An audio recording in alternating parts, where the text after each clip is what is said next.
The Riverside High baseball team celebrated their championship victory and boarded the bus home, then vanished without a trace. The bus was found overturned in a remote canyon, completely empty, team trophies still gleaming on the seats. No bodies, no survivors, no explanations. For 19 years, the town mourned their lost heroes, until metal detectors uncovered something that would shock investigators to their core. What they found will make you question everything you thought you knew about victory. The Riverside High baseball team celebrated their championship victory and boarded the bus home, then vanished without a trace. The bus was found overturned in a remote canyon, completely empty, team trophies still gleaming on the seats. No bodies, no survivors, no explanations. For 19 years, the town mourned their lost heroes, until metal detectors uncovered something that would shock investigators to their core. What they found will make you question everything you thought you knew about victory. March 18, 2024, 2:47 p.m.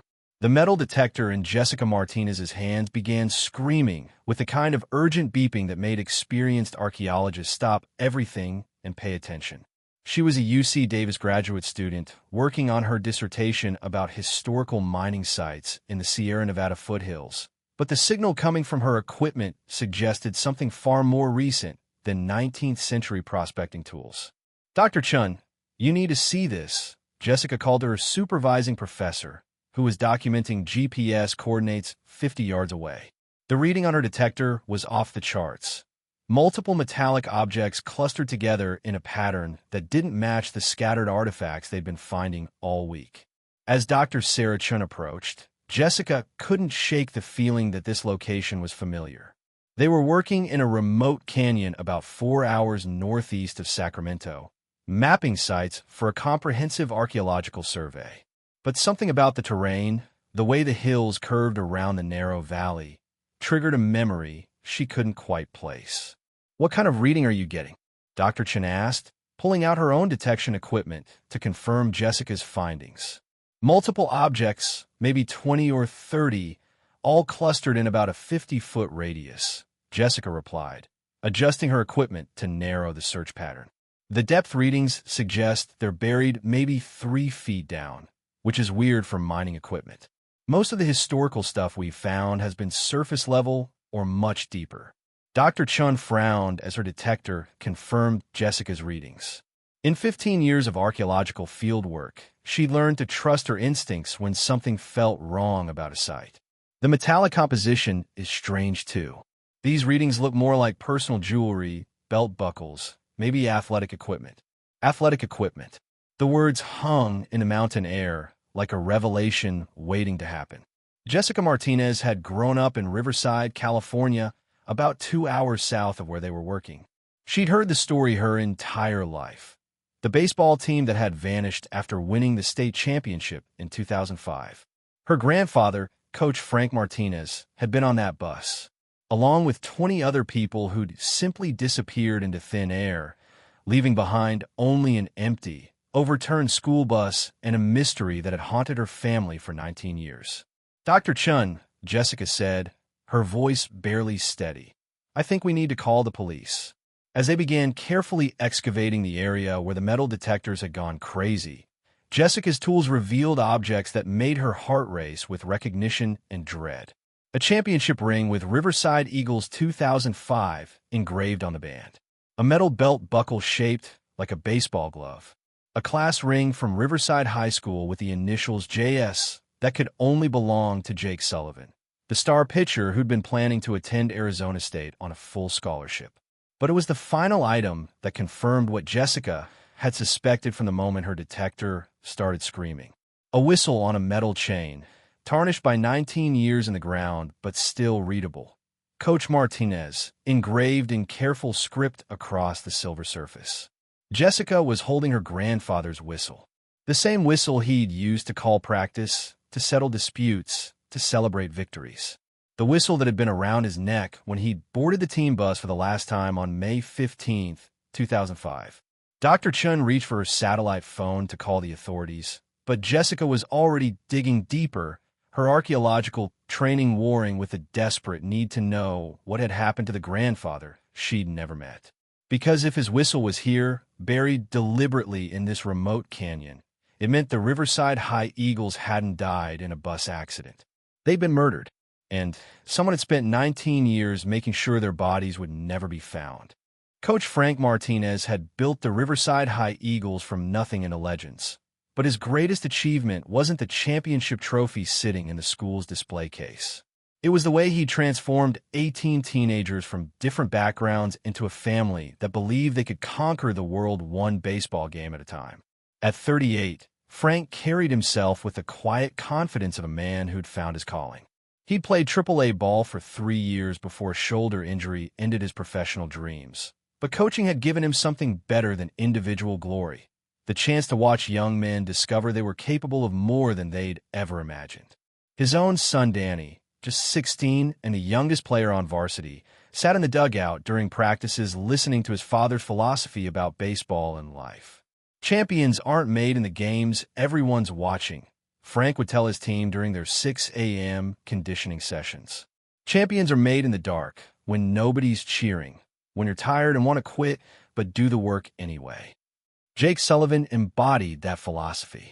The 18-year-old senior had transformed himself from a decent high school pitcher into a college prospect through relentless dedication that impressed even his teammates. His fastball had gained 12 miles per hour in 2 years, but it was his mental approach that made college scouts from Arizona State drive 4 hours to watch him pitch. Jake carried the team's statistical analysis sheets in his backpack, studying opposing hitters like a graduate student preparing for comprehensive exams. Tommy Chun brought a different kind of intensity to the team. As the first Asian American player to make varsity at Riverside High, he'd endured racial taunts from opposing teams and skepticism from his own community about pursuing baseball instead of focusing solely on academics. But his speed and baseball intelligence made him the perfect leadoff hitter, setting the tone for rallies that became the team's trademark. Marcus Williams was the team's emotional leader, a 6'3" catcher whose powerful arm and natural charisma had made him the first black team captain in school history. He'd grown up in the roughest part of Riverside, where joining gangs was easier than joining sports teams. But baseball had given him a path toward a college scholarship and a future his younger siblings could admire. The supporting cast was equally committed. Sarah Kim, the team's student manager, kept statistics that rivaled professional organizations, tracking every pitch and developing scouting reports that gave the Eagles competitive advantages their opponents couldn't match. Harold "Pops" Peterson, the 62-year-old bus driver, had been transporting Riverside teams for 2 decades and treated every trip like he was carrying his own grandchildren. Together, they'd accomplished something that nobody had expected from a small-town team with a budget smaller than most schools' equipment allowances. The 2005 Riverside Eagles had won their league championship, defeated 3 heavily favored teams in the playoffs, and earned the right to play for the state title against Sacramento Prep, a private school with facilities that made Riverside's field look like a vacant lot. But the Eagles had something Sacramento Prep couldn't buy. Unity forged through shared sacrifice and a coach who'd convinced them that being underestimated was the greatest advantage any team could have. On May 15, 2005, that philosophy would be put to the ultimate test. And by 4:47 p.m. that afternoon, when Marcus Williams' walk-off home run cleared the center field fence, the Riverside High Eagles would be state champions, their names forever etched in the record books as the small-town team that had proven heart could triumph over money. What none of them knew was that their victory had upset more than just Sacramento Prep's championship hopes. And by midnight, they would all be dead, victims of people who'd bet against their integrity and lost more than they could afford to pay. May 15, 2005, 4:47 p.m. The crack of Marcus Williams' bat connecting with the 2-2 fastball echoed through Sacramento Municipal Stadium like thunder, announcing the arrival of something miraculous. The baseball soared over the center field fence, carrying with it the dreams of a small town that had waited 75 years to call themselves state champions. As Marcus rounded the bases with his arms raised in triumph, the Riverside High Eagles erupted from their dugout in a celebration that would be replayed on local television for weeks. Coach Frank Martinez stood at third base with tears streaming down his face, watching his players pile on a home plate in the kind of pure joy that only comes from achieving something everyone said was impossible. The championship trophy presentation happened in a blur of cameras and congratulations. Jake Sullivan, still wearing his blood-stained uniform from sliding home with the tying run in the 8th inning, hoisted the golden trophy above his head while flashbulbs captured the moment for posterity. Tommy Chun clutched his batting helmet, the same one he'd worn when he delivered the clutch double that set up Marcus's heroic at-bat. "I can't believe we did it," Danny Rodriguez whispered to his father as the team posed for official photographs. At 16, he was experiencing his first taste of athletic immortality, understanding for the first time why his father had dedicated his life to coaching. They weren't just baseball players anymore. They were legends. The celebration in the stands was equally emotional. Parents who'd driven 4 hours to Sacramento were crying and hugging strangers, united by the shared joy of watching their sons accomplish something that would define the rest of their lives. Mrs. Chun held a banner written in both English and Chinese characters, "Tommy Chun, American Dream." Mrs. Williams clutched her husband's arm, watching their son receive interviews from sports reporters who wanted to know how a kid from the wrong side of Riverside had become a state champion. But it was the decision made during the post-game meal that would seal their fate. The original plan had been to spend the night in Sacramento, allowing the team to rest before the long drive home Sunday morning. However, the players voted unanimously to return that evening, eager to share their triumph with the hometown fans who'd supported them all season. "Coach, we want to get home tonight," Jake Sullivan announced as the team finished dinner at a local steakhouse. "The whole town is waiting for us." Mrs. Patterson at the diner said she's keeping it open late so we can celebrate with everyone. Frank Martinez hesitated. It was after 6 p.m., meaning they wouldn't arrive in Riverside until after 10:30. The players were exhausted from the emotional roller coaster of the championship game, and Pops Peterson had already driven the morning shift. But looking at their faces, seeing the pure excitement about sharing their victory with their community, Frank couldn't say no. "All right, Eagles," he said, standing up from the dinner table. "Let's go home as champions." The team loaded onto their blue school bus with an energy that seemed to defy the physical exhaustion they should have been feeling. They sang fight songs, posed for photos with their trophies, and called family members to share play-by-play accounts of their victory. Sarah Kim updated the team statistics one final time, recording the championship game numbers that would be preserved forever in the school's record books. As Pops Peterson started the engine and pulled away from the restaurant parking lot, the Riverside High Eagles were living in the golden moment that every high school athlete dreams about. They were champions, heading home to a celebration that would welcome them as heroes. None of them knew that powerful people had bet millions of dollars against their victory, and none of them could have imagined that their refusal to be corrupted would cost them everything, including their lives. May 15th, 2005, 8 p.m. The Riverside High Eagles bus cruised through the Sierra Nevada foothills as twilight painted the California landscape in shades of gold and purple. Coach Frank Martinez checked his watch and smiled. They were making good time, should be home by 10:30 to a hero's welcome that the entire town had been planning since the 7th inning. "Coach, when do we check in with Mr. Foster?" Jake Sullivan asked from his seat behind the driver, still clutching the championship trophy like it might disappear if he let go. "Every 90 minutes, Frank replied, pulling out his flip phone.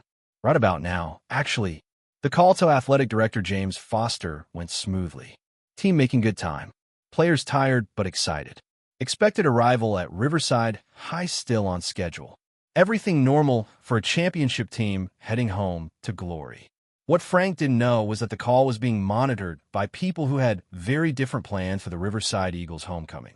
At 9:30 p.m., when the scheduled check-in time came and went without contact, Foster initially wasn't concerned. Cell service in the mountains was spotty, and championship celebrations sometimes ran long. But by 11 p.m., when the bus should have arrived and parents were gathering in the school parking lot, concern turned to alarm. Foster tried calling Frank's phone repeatedly, each attempt going straight to voicemail. He drove the expected route himself, scanning the darkness for any sign of the familiar blue school bus. Other parents joined the search caravan, their headlights cutting through the mountain darkness like desperate prayers. At 6:23 a.m. on May 16th, California Highway Patrol helicopter pilot Sandra Morrison spotted something that made her radio for immediate backup.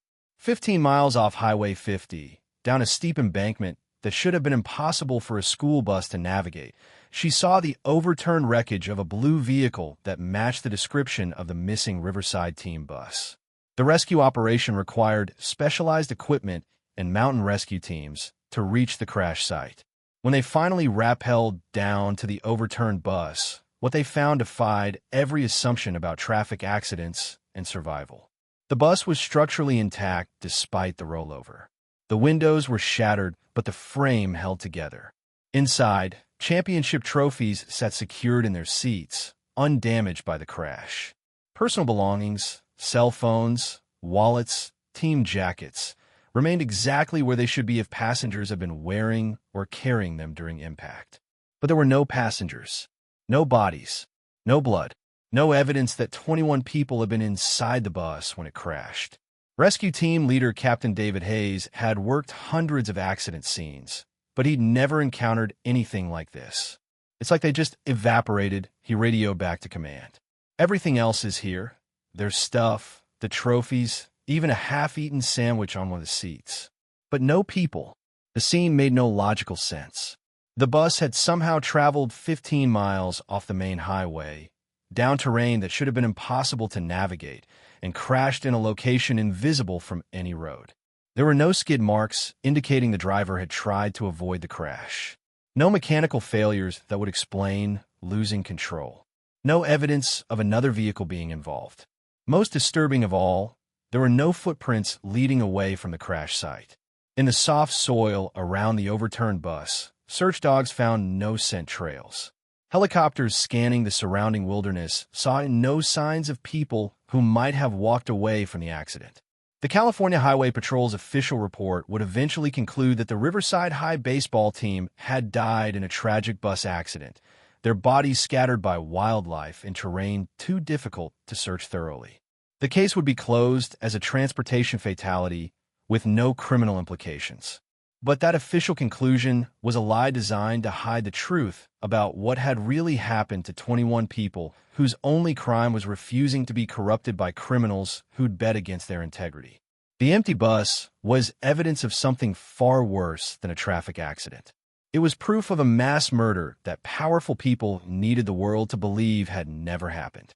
May 17, 2005. Dawn broke over the largest search and rescue operation in California history as 300 volunteers spread across 500 square miles of Sierra Nevada wilderness, hunting for any trace of 21 people who had vanished without explanation. The Riverside High Eagles had become more than missing persons. They were symbols of every parent's worst nightmare.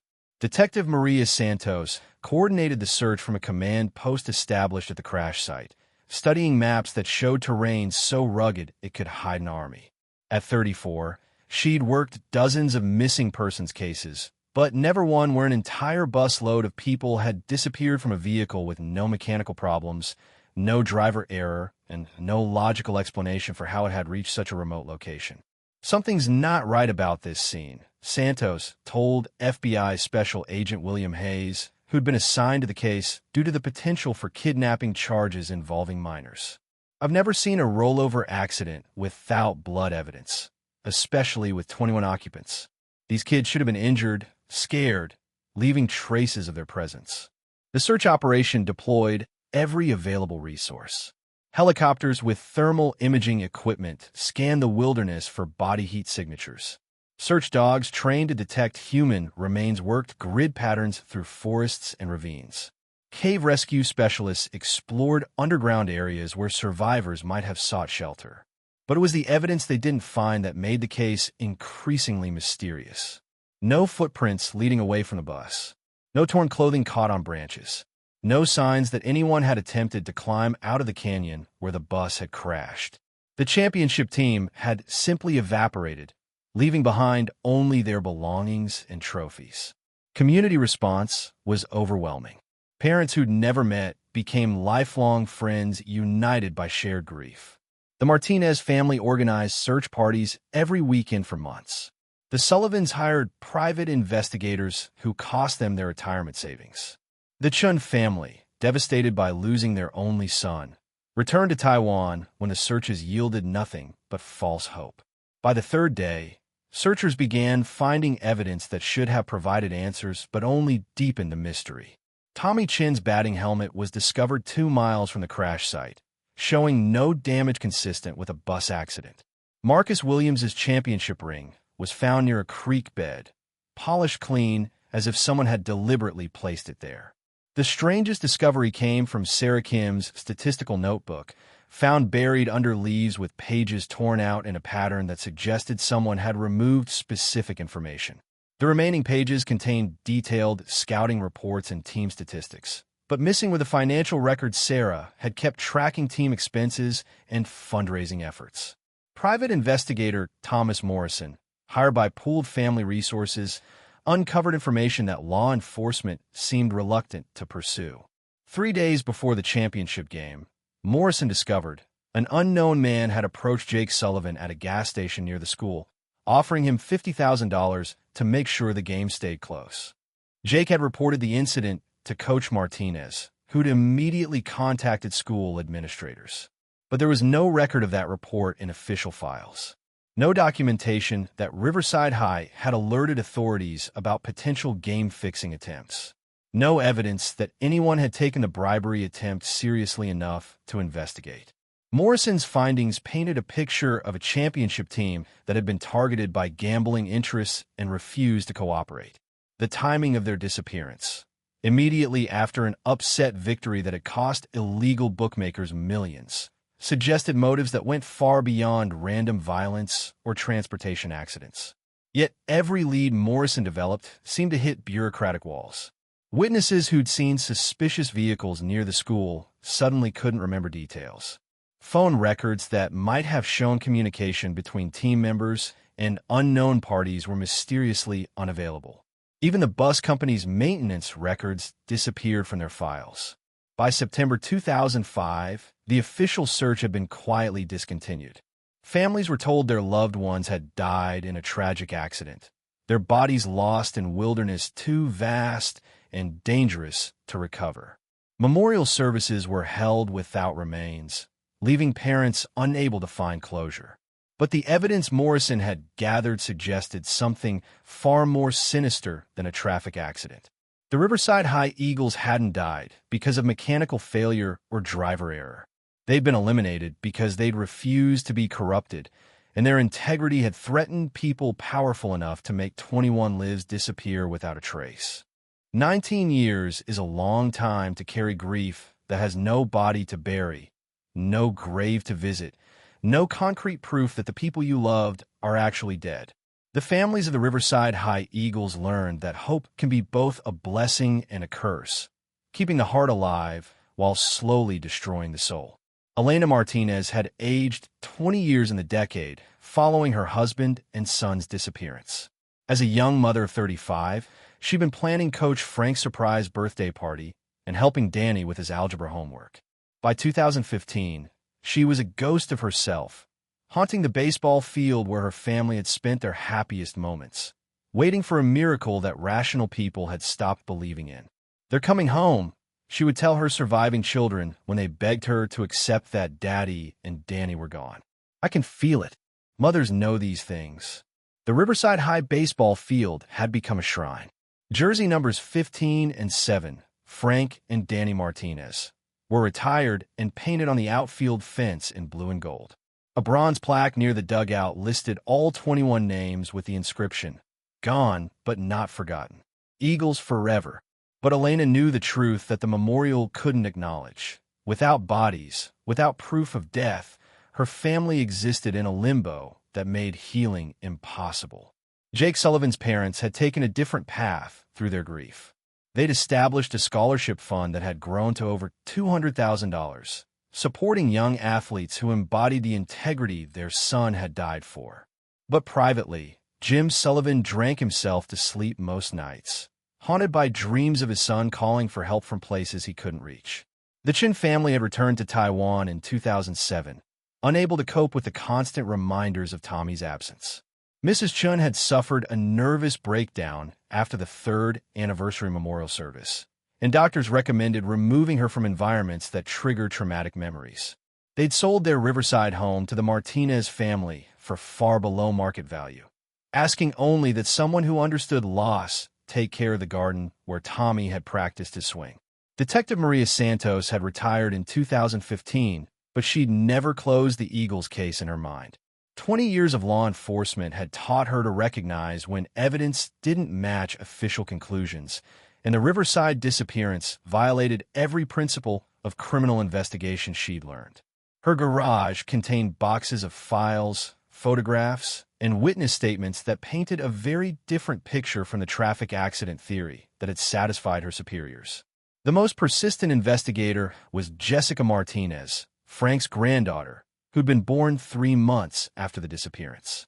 Growing up, she'd been surrounded by stories about the grandfather and uncle she'd never met, developing an obsession with archaeology that her family believed was connected to her subconscious need to find the missing pieces of her history. By 2020, Jessica was a graduate student at UC Davis, specializing in forensic archaeology and missing persons cases. Her professors noted her unusual intensity when working with skeletal remains and her uncanny ability to read crime scenes that others had given up on. What they didn't know was that Jessica was training herself to solve the most important case of her life. Annual memorial services continued each May 15th, drawing smaller crowds as years passed and families moved away or died. But a core group remained faithful to the memory of 21 people who'd represented the best of small-town America. Elena Martinez, now approaching 60, still organized the ceremonies with the determination of someone who refused to let heroes be forgotten. The memorial scholarship recipients often spoke at these gatherings, young athletes who carried forward the Eagles' legacy of integrity and excellence. But even these inspiring moments couldn't fill the emptiness left by unanswered questions and unburied dead. In 2023, Jessica Martinez submitted her dissertation proposal, Archaeological Approaches to Cold Case Missing Persons Investigations in the Sierra Nevada Region. Her academic advisor approved the research, having no idea that a student was planning to use cutting-edge forensic techniques to solve her own family's tragedy. The metal detectors Jessica would carry into the canyon weren't just research tools. They were instruments of justice, designed to find the truth that had been buried for 19 years beneath California's soil and official lies. March 19, 2024, 8:23 a.m. The excavation at the metal detection site had revealed more than Jessica Martinez and Dr. Chun could have imagined in their worst nightmares. What had started as an archaeological survey had become a crime scene that would reopen the most famous missing persons case in California history. 21 sets of human remains lay arranged in systematic rows, buried with the kind of precision that suggested military or professional experience. Each body had been positioned carefully, hands folded, personal effects placed deliberately nearby. This wasn't the random burial of accident victims. It was the organized interment of murder victims by people who'd had time, equipment, and a plan. Dr. Chin contacted the San Bernardino County Sheriff's Department, her voice shaking as she tried to explain what they discovered. We have multiple human remains, possibly connected to the 2005 Riverside High School disappearance. You need to send homicide detectives and the coroner immediately. Within hours, the remote canyon was transformed into a massive crime scene investigation. Yellow tape cordoned off the burial site, while forensic anthropologists worked with archaeological precision to document every detail. Crime scene photographers captured angles that would be analyzed for months. And Jessica Martinez sat in a camp chair, watching investigators uncover the truth her family had been seeking for 19 years. Sheriff's Detective Patricia Moore had read the original case files during her drive to the scene. The Riverside Eagles had been presumed dead in a bus accident, their bodies never recovered despite extensive searches. But the evidence spread across the canyon floor told a very different story. These people were executed. Dr. Amanda Walsh, the forensic anthropologist, told Detective Moore after her preliminary examination. Multiple gunshot wounds to the head and chest. Professional-style killings, not random violence. In the burial show's organization, this took planning, equipment, and multiple perpetrators. The personal effects recovered from the gravesite painted a heartbreaking picture of young lives cut short. Jake Sullivan's championship ring, still on his skeletal finger. Tommy Chin's lucky batting helmet, buried beside his skull. Marcus Williams's team captain armband, somehow preserved after 19 years in the ground. But it was Coach Frank Martinez's coaching notebook that provided the most crucial evidence. Buried in a plastic bag to preserve it, the notebook contained detailed records of the gambling approaches the team had rejected in the weeks leading up to the championship. Names of people who'd offered bribes, amounts of money that had been refused, threats that had been made when the team couldn't be corrupted. Vincent Torino, Detective Moore read from the notebook, approached Jake Sullivan, May 10th, offered $50,000 to lose by less than 3 runs. Jake refused. Torino said kids who don't know their place sometimes disappear. The name Vincent Torino was familiar to Moore from organized crime investigations. A mid-level mobster who'd been suspected of running illegal sports betting operations throughout California. His gambling network had reportedly lost millions when underdogs like Riverside High upset heavily favored teams that had been considered sure bets. Jessica Martinez watched investigators photograph her grandfather's remains, finally understanding why her family had never found peace. The Riverside Eagles hadn't died in a bus accident. They'd been murdered for their integrity, killed by criminals who couldn't accept that a group of teenagers had refused to be corrupted. The discovery would reopen not just the Eagles case, but investigations into dozens of other accidents and disappearances connected to high school sports betting. The notebook Frank Martinez had died protecting would expose a network of organized crime figures who'd been using youth athletics as gambling opportunities for decades. As the sun set over the canyon where 21 heroes had been buried in unmarked graves, Jessica Martinez finally understood why she'd become an archaeologist. She'd spent her entire life preparing for this moment, the day she would give her family the answers they'd died seeking, and ensure that the Riverside High Eagles would finally receive the justice they'd earned through their refusal to compromise. The empty bus had been a lie designed to hide mass murder. But the truth, buried for 19 years beneath California soil, would finally set them free. March 25, 2024. The arrest of Vincent "Vinny" Torino at his Las Vegas penthouse sent shockwaves through organized crime networks across the western United States. At 73, Torino had believed his role in the Riverside High murders was buried as permanently as the victims themselves. He was wrong. The evidence from Coach Martinez's notebook had provided investigators with a roadmap to a gambling conspiracy that extended far beyond high school baseball. Torino's organization had been systematically targeting youth sports for decades, corrupting games to generate millions in illegal betting profits. Teams that couldn't be bought were eliminated as business obstacles. The Eagles wouldn't play ball, Torino told investigators during his confession, his voice carrying no remorse for ordering the deaths of 21 people. "I lost $4 million on that championship game. Kids need to understand there are consequences for not taking good advice." The systematic execution had been carried out by 3 of Torino's associates, professionals who'd handled similar problems for the organization. The team had been intercepted after their victory celebration, transported to the remote canyon, and murdered execution style to prevent them from exposing the gambling approaches they'd rejected. Detective Maria Santos, brought out of retirement to assist with the case, finally had answers to questions that had haunted her for 19 years. The bus crash was staged to create a cover story, she explained to reporters. They drove the empty bus to the canyon and rolled it to make it look like an accident. Then they buried the bodies 15 miles away and spent 2 decades congratulating themselves on the perfect crime. For the families, the discovery brought a mixture of justice and renewed grief. Elena Martinez, now 61, finally held a proper funeral for her husband and son. Their bodies returned to Earth with the dignity they'd been denied for 19 years. They died as heroes, Elena said during her eulogy. Not because they won a championship, but because they refused to be corrupted. Frank always taught his players that winning the right way was more important than just winning. Our boys proved that some principles are worth more than life itself. The Riverside High baseball field was renamed Martinez Memorial Stadium, with a bronze statue depicting Coach Frank with his arm around young Danny. The inscription reads, "Champions are made not by victory, but by the courage to do what's right when no one is watching." The Riverside High Eagles proved that some victories are worth dying for. And 19 years later, they finally came home as champions.